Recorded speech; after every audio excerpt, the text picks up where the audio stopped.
Welcome back, ladies and gentlemen, to the Intel Extreme Masters Katowice. We're about to get into a big game with a big feel. But before we do that, of course, I am joined at the desk here by Rotterdam, Maynard, and Pig, as we just had our two Aussies casting. Thank you very much for that before. You're welcome. Yeah, no problem. But of course, Maynard, you were previously just in Probooty?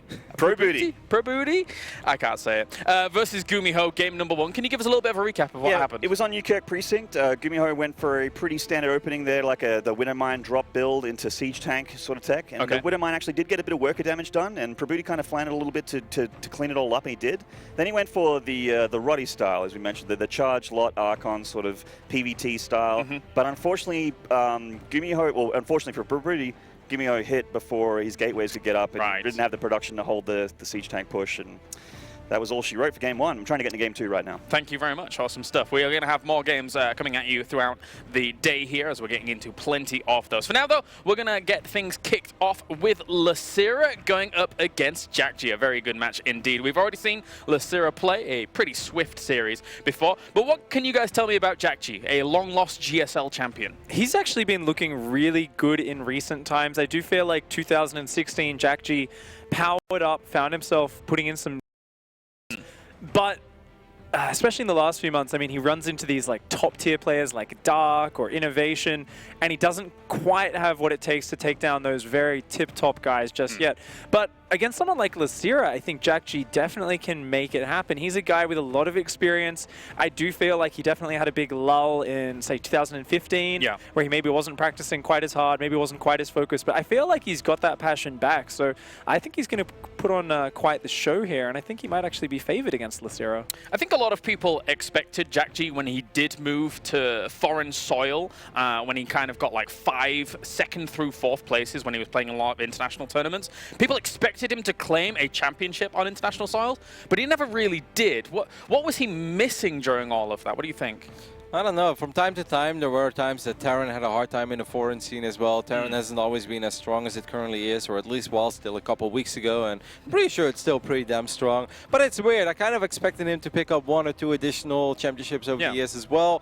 But I do think this is going to be a very fun best of 3. I just look at it as this is the first real test for both of them. You know, obviously making out of this bracket is not going to be easy, because there's 5 Koreans in this bracket, and you have one of the absolute best foreigners. So this is an incredibly big test for both Losira and jjakji to see where they at, and also gives us a really good idea of how far can these players possibly go in the entire tournament. If you win this one, you're absolutely not certain yet that you will make it to the group stage, because there's a very good chance you'll go up against Gumiho next round.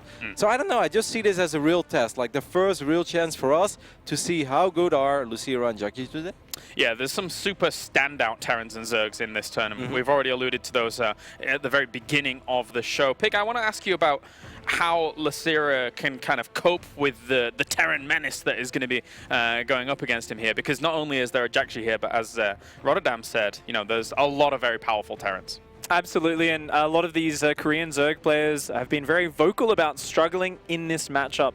There's a real abundance of Terran talent in the Korean scene especially, and the Zerg players have been struggling to kind of keep up with that. I think Losira, though, stands out as a Zerg player who doesn't just play tip-top standard, I'm just going to do the same thing every game. We saw him take matches off Innovation at Gyeonggi, where, of course, Innovation was the eventual champion, doing very tricky mind games build. He will take very fast third hatcheries, he'll do crazy rushes, he will totally play the meta. So Losira's success always, I feel, stands on how well does he understand his opponent and how well can he mind game them. So if he studied jjakji's plays, I'm looking forward to seeing some very creative and unique ways to take advantage of him. All right, well, we can check in with the 3rd bracket, of course, here to just kind of get you up to date as to what has gone on so far. So we do have Nurture and Paranoid going up against one another, Impact and Bunny, Losira and jjakji, and we do have Arta going up against Gumiho, and then the rest of the players have fallen down to the lower bracket so far, with, you know, getting a bye due to the fact that DMC or his replacement were unable to participate. Now, for a couple of these guys, it's obviously going to be very hard to even dream about making it out of this bracket. But what is very important is lower bracket round 3, because that's when you start securing yourself at least $600. Yes. And I think that's obviously great, you know, if you're not here to win the entire thing, but you're just here to have a good time and get some experience under your belt. Focus at least on lower bracket round 3, because that's when you walk away with $600, and that really does justify coming here. Yeah, it definitely does, especially if you're local. If you're in Poland or even just in some of the neighboring countries, very, very easy to get payday. Somewhere in the Germany area, as Mr. Bitter once upon a time said. Yeah, did he? I remember that. He's American. You can't fault him for his knowledge He of has geography. no idea how big or small Germany is. He's like, hey guys, if you are like, if you're watching this and you're in the Germany area, then come on over to Gamescom. I was like, oh my god. Wait, even when he lived here, he had no clue? Yeah. Oh, bless his heart. That being said, though, whenever you ask Europeans about geography of America, you can't tell where most of the states are. Really, I'll tell Are each you and good at every single one of them. Yeah? Yep. Blank map. Give it right now. all right. Well, After the break. It's a brand new show, boys. But I mean, it's not totally fair. I've lived there for 5 years. Yeah, so true. Obviously, I know. Yeah. All right, so we're getting ready almost to game versus jjakji. So without further ado, let's head over to the commentators team for the Intel Extreme Masters Katowice. What's up, guys? It's time to go into our second best of 3. Starting out early here at the Intel Extreme Masters, we got 2 very good players. Dude, this could literally be a GSL Finals because jjakji's a champion and Losira got a 2nd place. That's true. Both these guys much more dominant in the earlier days of StarCraft II, I would say especially Wings of Liberty, but they were still present throughout Heart of the Swarm and Legacy of the Void. But when you look at how powerful the Koreans have always been in StarCraft II, I think these guys are serious threats to anybody in this tournament. That is very, very true. If they play their best game on a given game, they can beat anyone here. So, like, these are guys that we're not really talking about as potential winners of the tournament, but they are potential winners of the tournament. They have a good week, and bam, it's done. Yeah. I mean, it's another one of these marathon tournaments. I think most of these players are viewing them as a threat. I think the other Korean players are not as worried about these 2 Koreans specifically, but you never know. Upset's going to happen, and a lot of the most dominant Korean players currently in Legacy of the Void, down here at this tournament, it's a different beast. Those guys who were dominating in Korea, they had matches where they had 1 week to prepare for a best of 5, or 2 weeks to prepare for a best of 7, something like that. This may be different. Some of these players who are more dominant in Korea currently may get crushed by somebody like jjakji or Losira, because these guys might have that stamina to tear through a marathon tournament like These guys, IEM. they have gone to plenty of international tournaments, especially jjakji, who spent quite some time in Europe. So he definitely is going to feel kind of more comfortable than some of the other players that are traveling out maybe for the 1st or 2nd. So we are moments away from starting this game. Do you have a favorite here, Artosis? Because I personally do not. Well, I think that I would favor jjakji a little bit. Obviously, if Losira were to take him down, then we got to look at Losira as someone who's playing extremely well today and should go far. But jjakji, you know, since the kind of big patch change after BlizzCon has really popped his head up as one of the better players. You know, he got into Gyeonggi and he's been high on the ladder. He's been doing pretty well. The thing is, he's overshadowed by quite a few Terrans. You know, we have like these 4 Terran gods right now in StarCraft II in Korea. So you don't think of him as much, but I think he's so close to that. He's such a high-level player that I am favoring him here. Okay, fair enough, actually. I think you've sold me on that one, actually. Right, I'm pretty good Losira is solid. He is scary, but yeah, I think jjakji is occasionally so overshadowed by the Terran players who've been so dominant in Korea, those 4 gods, the 4 horsemen of Terran, that we might forget. Actually, jjakji's still been playing a lot. He's still good. And it looks like it's time to start game number 1 between these 2 in this best of 3. So introducing player number 1 in the red. He is Losira.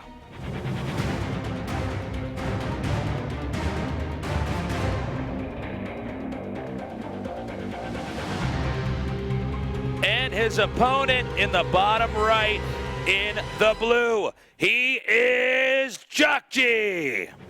Pause, pause, pause, pause, pause, pause. Pause, pause, pause, pause, pause the game.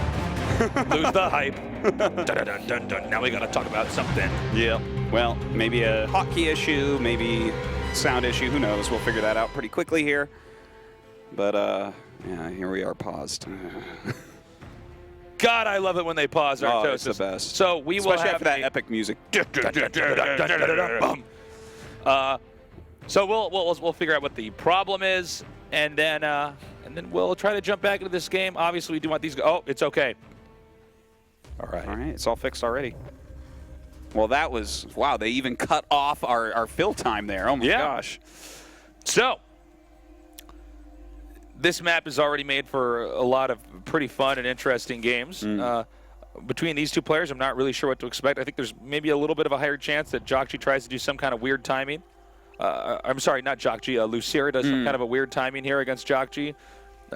We've seen, especially in I'd say the last like 30 days of StarCraft II, a lot of popularity with these roach rushes, or not, excuse me, Ravager rushes. Yeah, they get true. the roaches and then tech up to Ravagers. But I want to say it's had about a 50% win rate in the games that I think you and I have casted. Yeah, right around there. And I'm not. Usually, when you see something working about half the time, it doesn't stay around for that long. No, generally not. I don't know how much of that we'll actually end up seeing. It's not like a terrible map for some of these cheesy maneuvers, and especially because there's so many ledges here. There's so many places that Terran can actually abuse with medevacs, with just having so many ranged units, and maybe placing siege tanks or widow mines or liberators in these little chokes and everything. So it's almost like the Zerg has to be a little bit creative to take them out. Yeah. So I don't know if we're going to see anything like that coming up here from Losira. With Ling speed coming up here, it doesn't look like this is sized enough to be any kind of build that's going to have anything wild and crazy like that. So we may be going for a more traditional orthodox ZvT here. This first Reaper coming in and forcing a morph of one of those drones. Throwing down a nice grenade. jjakji's really good with those grenades, by the way. And this Reaper, Two kills? Damn. 2 kills. And not just 2 kills, but he got a Zergling as well. Normally we don't even talk about the first Reaper because it doesn't get anything. Yeah.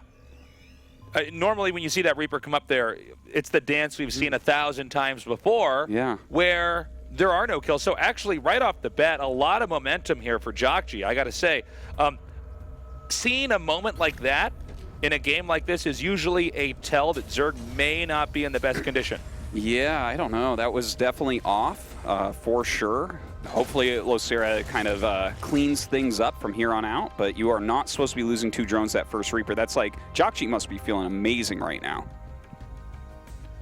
So, we have the Queen now finally out to try to spread some creep tumors. We'll probably see the Reaper come back up and try to push that back as much as possible. And with Stim on the way, I think things are looking just very good for Terran. Now look at this. This is a rather quick Baneling Nest. It's also a pretty quick evolution chamber. Yeah, it looks like he's walled with that. And he just got Overlord speed. So, like, obviously the Overlord speed is going to do a good job scouting, but we could see, like, very fast Baneling drops or something like that as well with that Evo coming up. That's an interesting route. This is definitely not what I expected from jjakji, but let's see how it goes.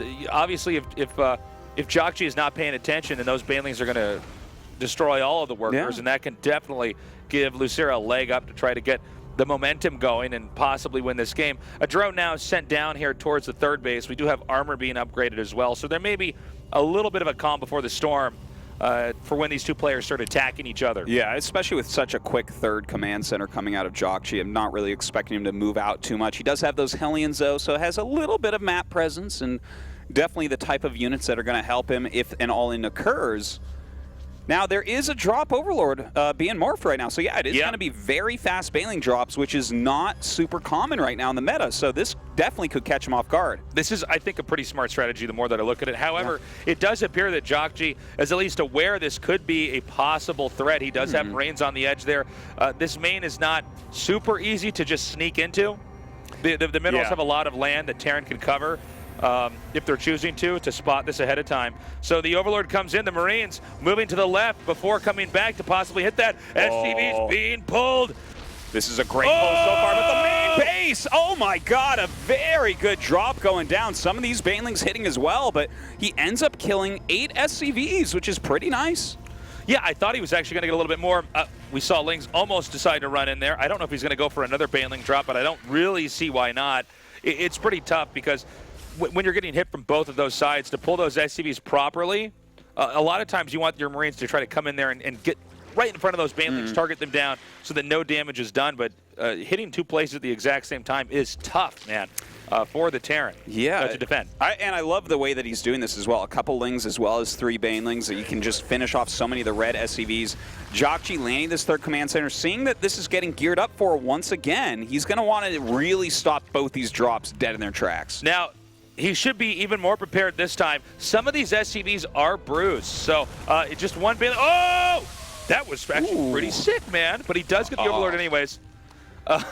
Well, as long as you get some value out of this, like, you know, this is the 2nd drop for both these drop Overlords. Don't forget, like a 4 Baneling drop in an Overlord, that costs more than an Oracle. So, like, you do want to get some sort of damage. And it looks like he's going to come in from a funny angle here.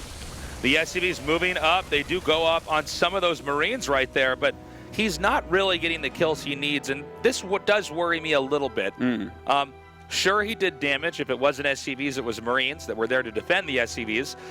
But he spent a good amount of gas teching up to the opportunity to do this. He spent a lot of gas making those Banelings.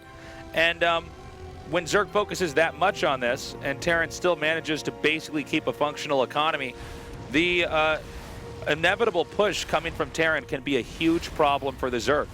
Yeah, that definitely is true, but Baneling speed is on the way, right? So that's going to be very helpful. He is going to have 1-1, which is nice. The armory just finished up, so we should see jjakji going up to 2-2 a little bit quicker. But, you know, we could see him hold on. This creep spread is not all that bad, to be honest. Yeah, you know, to Losira's credit, the creep being out like this, he definitely had a good approach to, while this was happening, to continue to expand out.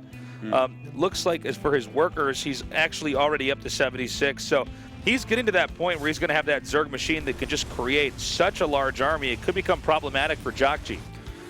All right, so jjakji starting to clear up some of this creep, realizing he does need to push it back if he's going to actually get a solid push going. The Hellions doing some nice harass on these Banelings, taking out quite a few, actually. Very well done by jjakji there.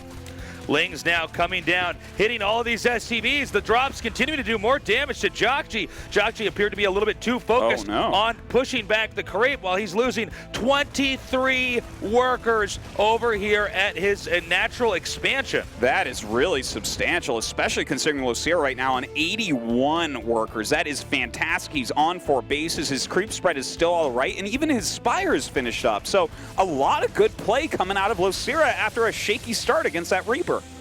Yeah, that was the damage that Losira had been working for, and I guess the 3rd time was the charm. All those bruised SCVs, they never got healed by medevacs. Obviously, you really don't want them to be healed by medevacs because you need that for your Marines, but they were never healed up. So when the few Lings came in there, because I don't believe there were really Banelings in that drop. I think it was mostly just Zerglings. But it killed so many workers. Yeah. I feel like jjakji almost has to do some kind of damage right away in order to balance this out, or the scale is going to tip further and further in Losira's favor. He just doesn't really have an advantage right now. Even 2-2 is not really ahead of what we see from Losira, despite his pretty quick armory. So we'll see what he can get done. This is a decent amount of Widow Mines. He has some Hellbats mixed in as well, and obviously quite a few medevacs. So he's pushing into this 3rd base, and this is where Losira really has to defend. Banelings now spilling forward. The spreading from jjakji is pretty good, but even more come down here from the north. And it doesn't appear that Terran's going to have enough. So now, losing workers earlier, jjakji's army has essentially been reset. He's trying to retreat here with these medevacs. I believe the Mutas are in pursuit of that. But very, very nicely handled here by Losira. He's really kicking some ass, Artos. He really is. Like, I was a little bit worried, really. You know, early on, this was not looking so good. Lose 2 drones to a Reaper. Like, what is this, 2010? Come on. But the fact that he is, like, he's made the Baneling drops work out pretty well. He's done some great counterattacks with his Speedlings. He's kept his creep spread out very well. He's on top of his upgrades. Everything is looking very swift here for Losira. jjakji with another push. This push, I think, is going to have to do some damage here. I'm worried for jjakji that Losira has already become too big to fail in this game. Oh my god! That was close. Luckily, Losira not quite vigilant about where the medevacs are on that map as they're going to come forward here.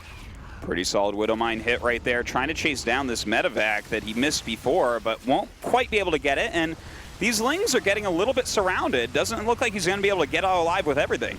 Yeah, I appreciate Losira coming in here and just seeing how much damage he can do. But yeah, he's going to definitely have to back off. Of course, with a 5th base about to finish up here for him, he should be in good shape. He might, it almost seems to me, by the way, that Losira is kind of staying on this DRG style we saw in Heart of the Swarm. It's just Ling, Muta, Baneling. And what he wants to do is actually get Terran out in the middle of the map and pick a fight. Yeah, like if jjakji keeps attacking against Losira, who's making so many Lings, Banes, and Mutas, it's not going to work at this point. Like, Losira just has too much right now. What jjakji needs to do against this type of play is get 3-3, which he did just start, and once he has that, that's when you can really fight against the Mutaling Bane. I think you're completely correct, Artosis. I think 3-3 is the answer, is that you don't full-on engage them. You punish them for staying stagnant in their tech tree. Now, jjakji's continuing to press out on the map here. Again, 3-base Terran versus 5-base Zerg. It looks like the Hive is now on the way, as I think it is pretty clear that this army that's out in the map is not there to push and kill Losira, but instead try to manage how fast the creep is spreading across the map. Yeah, and if he can do that, it's pretty fantastic. In fact, a drop hitting this main base as well with all the mutas across the map, he can get a little bit of value at that. Definitely picks off a few drones. Once again, the Lings and Banelings coming in here. These SCVs on the run. The Lings are going to try to come in and get in the front as more and more workers are taking damage. 11 kills right here, right now, as the Lings and Banelings begin to overrun jjakji. The fact that jjakji even had that army out on the map meant this counterattack for Losira was going to be pretty strong. All right, this attack by jjakji looks like it could take out the 4th base here as well. So a little bit of a base trade scenario. Oh my God. This is huge. This is way too many SCVs. I think this might cost jjakji the game as long as Losira can stop this attack here in the north. Well, he's about to have a lot of speed banes pop out. In fact, there they are. The drop of the main still doing a little bit of damage. I love those Marauders in the front being so cost efficient. And he has those Widow Mines that are reloading as well. So it looks like Losira going to pull back to try to deal with this. Yeah, I think Losira simply comes back, cleans this up, and jjakji will most likely have to tap out. As the great Todd would say, look at the supply. 13 SCVs left for jjakji. That wasn't actually me saying it. He actually took the mic and just said that for us right there. That's why it sounded so much like him. Yeah, no, but there's just no way. When you see Terran this down in supply with a dysfunctional income, there's no way that, you know, he basically has to spend all of his minerals making SCVs, so he's not going to be making an army. Yeah. Oh, look at this. The Widow Mine's kind of gaining a little bit here. A few shots here and there, but Losira looking strong. That one base being killed off definitely was a boon for jjakji, but he doesn't have anything left. Wow. You know? Yeah. It's pretty textbook for the Zerg from here on out. You just make a few more units and probably come in for a killing blow on the 3rd base. You don't have to do that, but that is an option where you basically just force them to lift and they just continue to turtle and turtle and turtle backwards. Yeah, well, like jjakji's staying in the game. Maybe I think what he's hoping for here is if he kind of turtles up very well, maybe he gets some great Widow Mine shots and slowly but surely gets back in the game. But I think Losira is a little bit too good for that. Does fly over a lot of damage with these mutas. As you can see, the mutas now cleaning up more and more and more of these SCVs. The worker count right now is 7 here for Terran. It's funny. 7. Half of his SCVs were on that one almost dead mineral patch in Maine. That's kind of funny. And in StarCraft II, 7 SCVs is an unlucky number. Yeah. That's less than you start with. That's right. Now we're down to 5-4. 4 workers, 3. 3 workers. 2? No. Nope. Just 3 right now. Oh, man. Well, jjakji doing his damnedest. He flew all the way here. He's going to get the most out of every game, I guess. You know, you got to be careful, though, if you're jjakji. Keep in mind, there are so many games played in one day. How much energy does he want to use in this game? I mean, it's nearly impossible to recover 60 workers to 3. I mean, this is just insane. So, jjakji is going to put up a fight. We got to respect that, but keep in mind, let's say he does beat Losira in Game 2 and Game 3. How much energy does this guy have? Yeah. You know, when you're playing StarCraft, your actual ability to focus, ability to play great games, it is like an energy bar in real life. It actually is. There's scientific studies that even the best experts can only give their perfect best attention for up to 4 hours or so a day. So, yeah, like you actually do have to worry about that if this is going to be a really long tournament. So from here on out, Losira can pretty much A-move and zone out the Terran. Now, I got to say, jjakji's got some phenomenal control here as these altars are slowly getting chipped down. However, at this point in time, the Zerg is actually chasing jjakji back up into the Zerg's main. Well, he picks up and is abusing this terrain pretty well overall, but with mutas and ultras, that's GG. it. All right. Nicely done. Yeah. Losira, look, he looked very strong. A lot of that goes back to the drops, the harass that we saw back there. It was a little bit bumpy. Didn't seem like Losira had done that much damage, but once he killed off those SCVs, and jjakji felt compelled to try to balance the game out by doing an attack of his own on the map. Losira smashes that, and it's really hard. It's really hard to recover from that. Kalaris, what's going on at the analyst desk? Thank you very much. A lot is going on the analysis desk, actually. Yeah. We have tons of games to go. Lit up here. Yeah, it is lit. All right, so let's get into game number one, I think it is actually, Maynard. You just had Padudi versus Gumiho, and now you're in Gumiho versus Arcto. I am. Did you want to know about the last game of... a small wrap-up. A small wrap-up? It was basically a Cyclone Marine push hitting up against a Blink Stalker build, which is very, very hard to stop. Yeah, Rodney just threw up in his mouth a little bit there. And it really was pretty cut and dry. GG, Gumiho 2-0. We're in game one of Arcto versus Gumiho right now. So Gumiho's going for... He went for sort of the heavier one-base double gas sort of, you know, shooting up the tech path kind of TVT build, and Arcto decided to expand. This is Honor Grounds, and as Pig mentioned to me when we were talking about this game, is a little bit more common when you got that backdoor natural. And yeah, things are starting to shape up. Not too much action, but Gumiho decided to go for a Cloak Banshee instead of a Raven, which I kind of expected. But yeah, the Cloak Banshee is doing a little bit, or done a little bit in this game, and Arctor is going for a double Cyclone kind of shenaniganry here with this medevac. So we'll see how that goes down the line. Well, thank you very much, Maynard. As we now check in with Rotterdam, who does have Nurtio versus Paranoid, game number 2, correct? The final moment, so you have to be very fast, Kalaris, if you want to catch a glimpse of this. Nurtio took a 1-0 lead in this series over Paranoid, his old friend, and well, there you go. Roddy's timing is just impeccable today. GG, as Nurtio wins the second game as well. This is actually a very cool little matchup, just to give you guys some information. Paranoid used to be one of the better Zergs in Europe. He was really good, always kind of under the radar, but all the other pros, they always knew that Paranoid was a guy to look out for.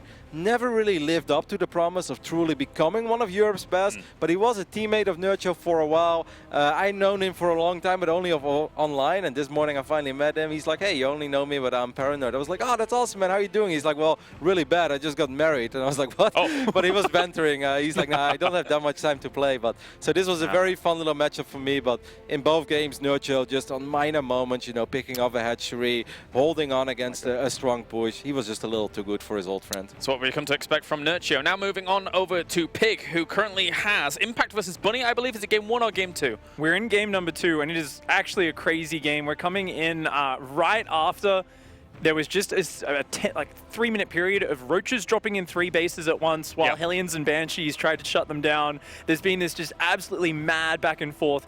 Game 1, Impact did steal away with a very quick Roach Queen Nidus all-in, but Bunny here is making this mech play work and is going across with the push, which I don't think Impact can stop in this second game, so we'll check in later and see where this one goes. Thank you very much, Pig. All right, now time to go back to our commentator's desk as we find out what's going to be going in the current series and soon here on the main stream for the Intel Extreme Masters Katowice. I do love that we get these updates on all the games that are going on, not just the ones that we're casting here, because that is one of the things that's so hard or so difficult about a tournament that's this big, is you might be following a handful of players that we all think are going to do really well, and then they don't end up getting that deep, and we have certainly start talking about somebody you guys might not have been able to hear much about. So us able to keep you guys updated, not just on the games that we're casting on the stream, but all the games that are going on here at the Intel Extreme Masters.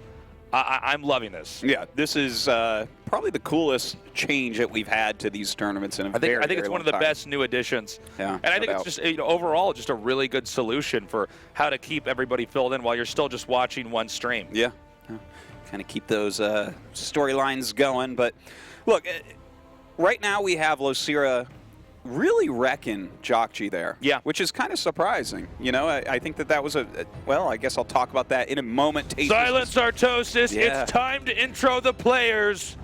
In the bottom left, winning game number 1, he is Losira. Say it with me, Tris. Dun, dun, dun, dun, dun, dun, dun, dun, dun, dun.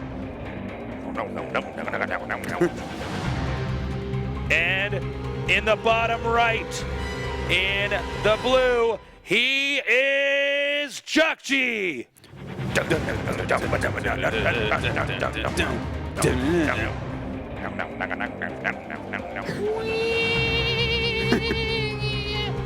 Wow. Okay, so going into this game, Yes. Artosis. Wait a minute. Drones are mining. One turns into an extractor right now. Boom. So, we saw a bumpy start there for Losira. He did lose those. Yeah. Well, I mean, I just meant right at the start. He lost those 2 drones, and I'm all like, that might be a bad sign for the future, but I was totally wrong. He actually pulled it together really nicely, and with harass alone, basically put jjakji in this really tough position. And I don't think jjakji was necessarily wrong for trying to push. I don't think that if you keep getting dropped and losing workers, you can just sit back because Zerg is going to get bigger and bigger. Well, like the Baneling drop thing that happened, that's not something that we really see. Like, you got the Speed Overlord, which is like, okay, yeah, I mean, you want to scout Terran a lot, go ahead. And then the quick Evo and the quick Baneling Nest. And I think that jjakji was caught a little bit off guard with that. And, especially I think one of the main moments was that Zergling counterattack, which Losira is very well known for. He will counterattack his Zerglings whenever you're hitting him. And that got, how many SCVs did that guy get? It got like 20 or something. I think it got 20 crazy. or 22 or something like that.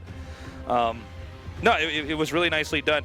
I think some of this game will be very dependent on the kind of defense that jjakji has this game, because otherwise, it's going to be very tough for him to hang on. Now, this is a map where, we could see drops again, by the way. Not that different from our previous game. The Reaper doing a pretty decent job coming in here doing a good amount of damage. Looks like he wants to go for this drone. I think he might end up losing this Reaper. No, excuse me, the Queen does not make a hard right and try to get in the way of that. Yeah, took the long way on the left side there. But, yeah. No drones killed this time, so looking a little bit better for Losira than that previous game. Now, Newkirk Precinct, and in fact, this is the same build coming out of jjakji, it looks like. Just, going probably for the reactored Hellions and a very fast third CC. It's a safe build, a somewhat greedy build, but you're not really going to die to too much with it. But this map, in particular, has given us, so far, the most epic Terran vs. Zerg games, like, ever in GSL. Yeah. Like, we get so many long, crazy macro games here. Yeah, and I love that. About this map. I always feel like TVZ is the quintessential StarCraft matchup. Yeah. When people think about the game, even though I'm a Protoss player, I really feel like you want to show somebody what StarCraft looks like. Go to a late game TVZ. This is what you're going to be experiencing. Yeah, it's a beautiful matchup indeed. Now, the Overlord gets to scout that this is basically the exact same type of build going on. So what does Losira want to do from here? I'm assuming Losira is not going to do any kind of drops this time around, but we'll see. Oh, Evolution Chamber and this is actually looking almost exactly like it. I just assumed that the drops would just have a lot less potency in the second game if you already did it in game number 1. But yeah, I guess there's no harm in doing it. Even if you don't get that much damage off with the drops, if you're forcing Terran to stay back and defend, using that pinning technique of keeping Terran back at home, it can be problematic. There is an armory coming here, by the way. Artosis. Yeah, looks like he's going to have Hellbats out. He just continually is producing Hellions right now. Look at that. He's actually even hiding the exact number early on to kind of throw him off. But, with such a quick Baneling Nest and the fact he's still making some Queens, we'll see if jjakji gets just like a straight kill with this type of build. I don't think he will. Well, it's funny because both these builds are intended to do something right away at the game. And this is actually, I think what StarCraft can get its most interesting is you're setting up a build in an attempt to punish somebody who's playing a normal game, but neither player's playing a normal game, so this is something that you don't get that much practice against. And we get to see the players rely a lot more on instincts. So Banelings are going to be set up to harass, but they're going to have to first deal with the fact that Hellbats are coming up here, and it's going to be 8 of them, and these Hellbats are going to come right where these Banelings are morphing. Oh, that's really tough. All those Banelings going to be canceled out, and those were really important for this defense. Now just a few Queens and some rallied Lings coming out. In the meantime, a drop is occurring in this main base. Oh my god, that is not going very well right now for Losira. I don't even know if these drones are going to be able to get away. He's actually turning back into Hellions. He should be able to get possibly a drone all-kill over here. Oh my god, you could be right about that. A decent surround going down on a couple of the Hellions, but it doesn't matter. 14 drones being killed, and his drop doing nothing, and there's still Hellbats? Yeah, okay. Now, it has to kill them, or it doesn't really mean anything. He's got them all damaged, but that's not enough. Oh, that is a lot of red SCVs. Oh my god, he should not actually. Oh, okay. I was like, whoa, man, there's still Banelings in there. But these Hellbats are still here, and Losira, I think, is having a really hard time dealing with the scenario that he's now in. Well, he is in a terrible, terrible spot. Like, to lose that much, and he did almost nothing with his drops? That's tough, man. Right now, jjakji has to be feeling fantastic about how this early game has gone. Well, especially when he got that first Overlord that did not get to unload anything. And I really don't even want to be too critical of Losira in that moment, because he really had to make sure he was controlling his workers and his lings perfectly. Or if you don't micro against Hellbats, you will lose. Yeah. Pretty much every time with Banelings and Zerglings. And even there, like 15 drones. Oof, yeah. That is a brutal one to put up with. So here is the ultimate plan B for how this game went, is that because all the SCVs at the natural were red, and jjakji did kind of tip his hand here, he didn't switch some of them out into the main. If he gets a good Baneling hit here, this game will equalize. So he's going to send this in first. Yeah, he's going into the main base, actually just dropping on the edge, trying to send everything in right before that turret does finish. SCV's being running away immediately. I stand corrected, guys. I'm sorry. I thought that actually he had a second drop that was going to come into the natural. He does not. No, it looks like it's just going to be a Link Bane all in instead. Yeah, well, which I think is probably fine. There's not a ton of Marines here. There's not even a ton of Hellions. It's not Speed Bane, so it is going to be a little bit hard to get all those connections, but let's see how he does. He's going to bust that wall in a matter of seconds. Here we go. Coming up. The Lings coming in now. Banelings yet to connect exactly with Marines. They are doing that just now. SCV's very badly injured. More Marines spill down from the main here of jjakji, and there is simply too much Terran for the Zerg to do any real substantial damage. That's too bad. There was a lot of red SCVs in that natural. If he just had a little bit more, he might have been able to wipe out half of the economy of jjakji. Unfortunately, he has to run away, and GG is called. Nicely done. jjakji, from start to finish, really well handled. Yeah. Is this a strategy that can continue to be done by Losira? I wonder. It doesn't seem like it. I don't know. Well, this is one of the things about Losira, and it's why we don't see him as one of these potential GSL Code S champions, is because he's got some strats he does that are really good, but he's not a perfectly well-rounded Zerg player.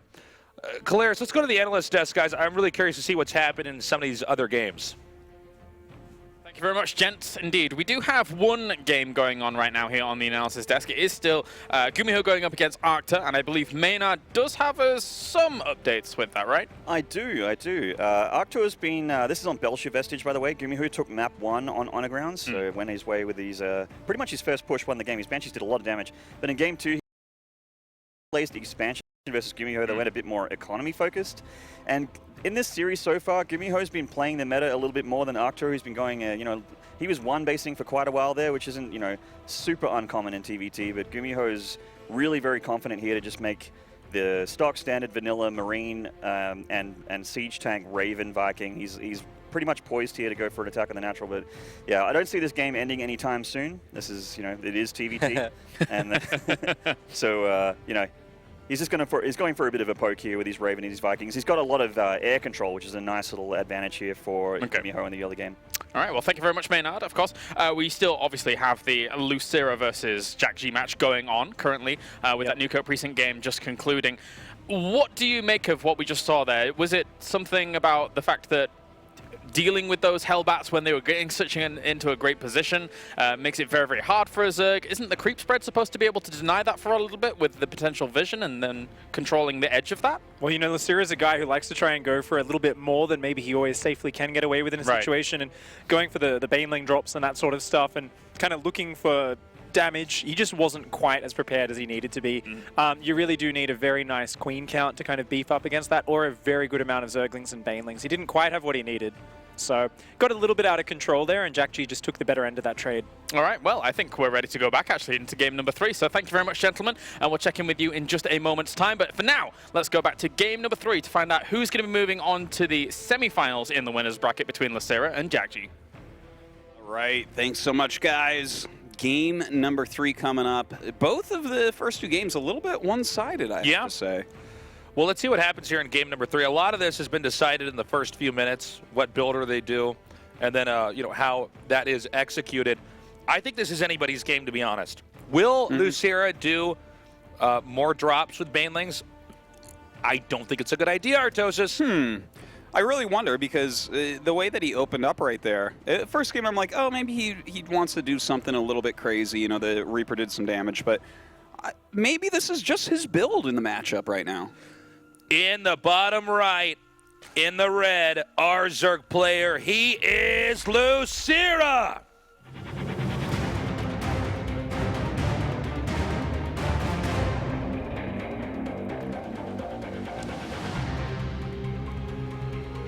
And his opponent here in the upper left in the blue, our Terran player, he is jjakji.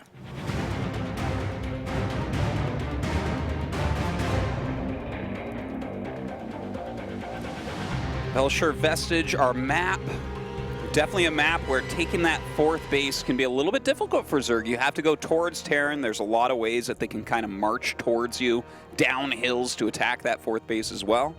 You know, it can be hard in the later game for Zerg, I would say. We've seen some fantastic Terran play throughout the years, you know, rallying through a 3rd base, just attacking non-stop, and we'll see if Losira has some sort of strategy to stop that here. Normally the Zerg's 4th base is decided on where the Terrans, they'll decide where to take that based off where the Terran takes the 3rd.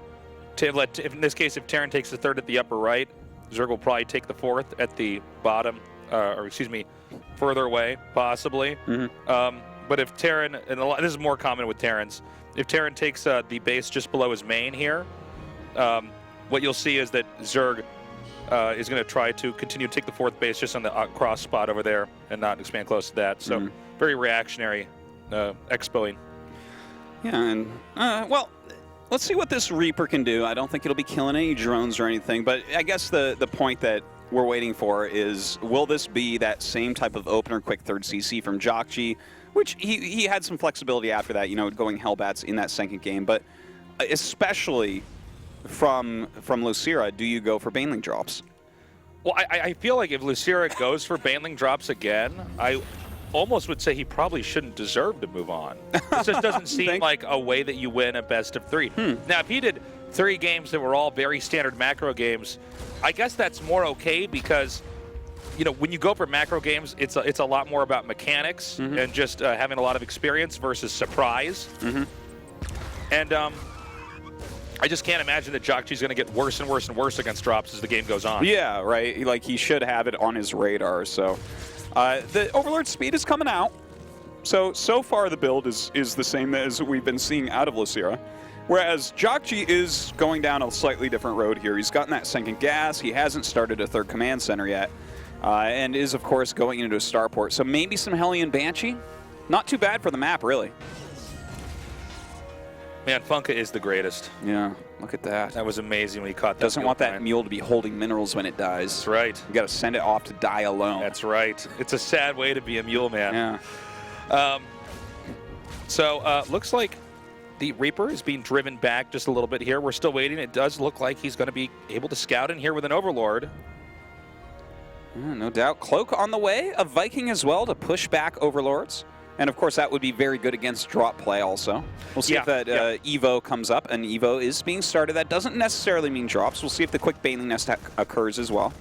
The thing about Losira, if he does go for drops again, I feel like we're almost watching him play a ladder game where he's just assuming his opponent's going to be new every time. You just can't win long series normally this way. But we don't know if he's going to do it for sure just yet. Okay, the Hellions come up and poke. Don't really get a lot done. No Baneling Nest on the way. Instead, just focusing on Queens and Lings right now. So he might be changing up based on what he's scouted here, the Banshee Hellion. He's also keeping his Lings pretty far back so that the Hellions do overextend. He can jump on top of them with those Lings. There's the Baneling's Nest.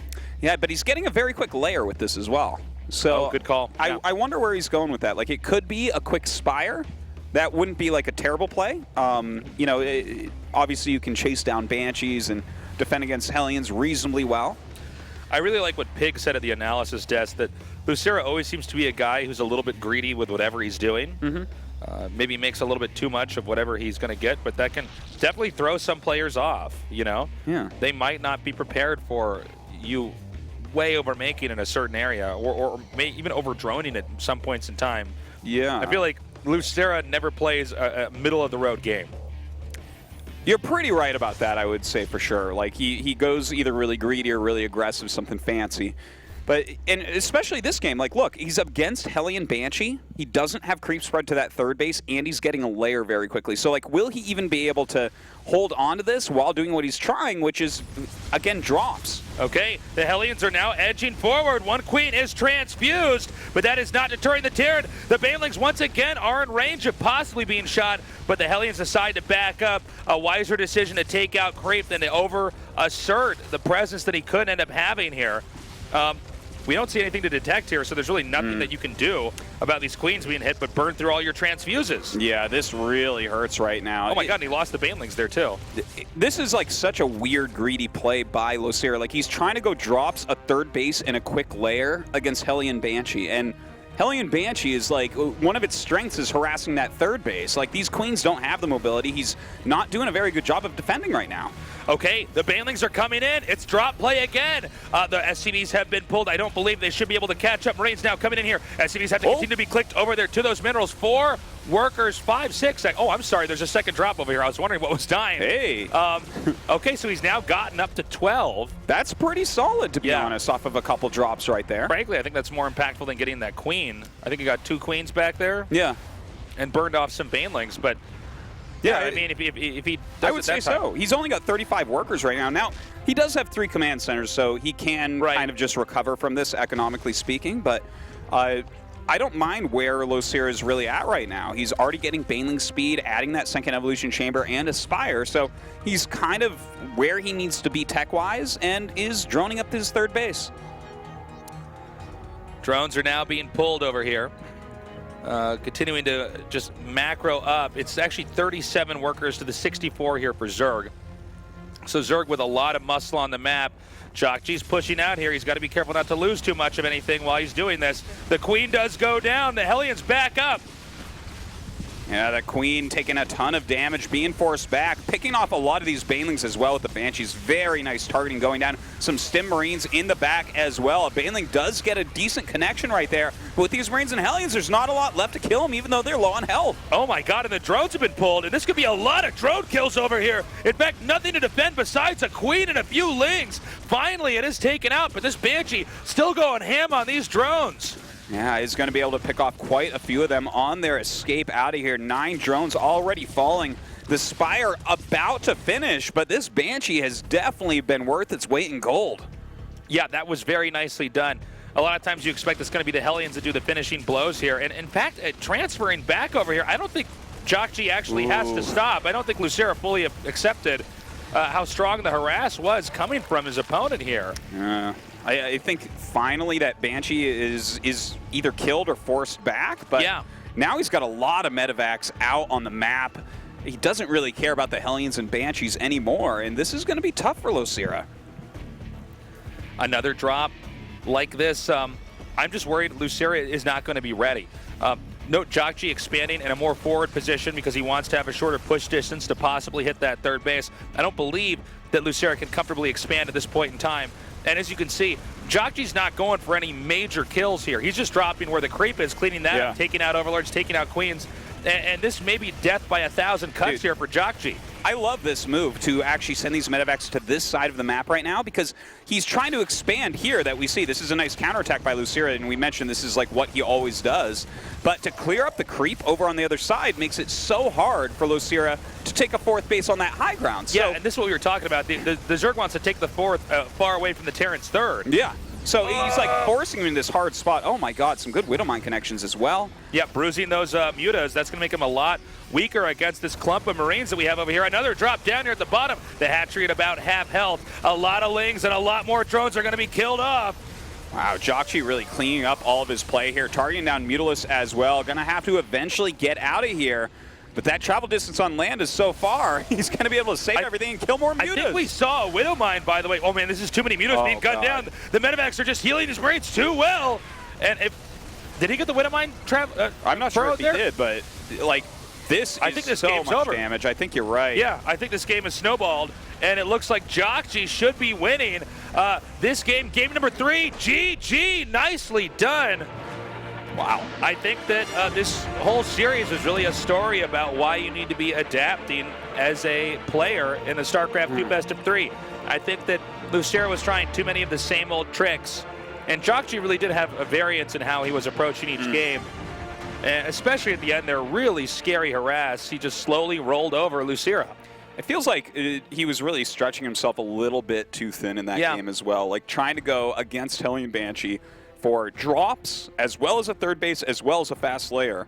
And then even when he had the fast layer, he wasn't doing that much with it. So those early drone kills really added up, and jjakji just never really lost control of that game, aside from one decent baneling drop that got like 12 SCVs. I'm very curious to see how far jjakji is going to go in this tournament, because he did look very good. And, you know, even though he lost that game number 1 and it was a little bit bumpy, he's adapting. He's adjusting. Anyways, guys, we're going to go to a short break. When we come back, an interview here at the Intel Extreme Masters.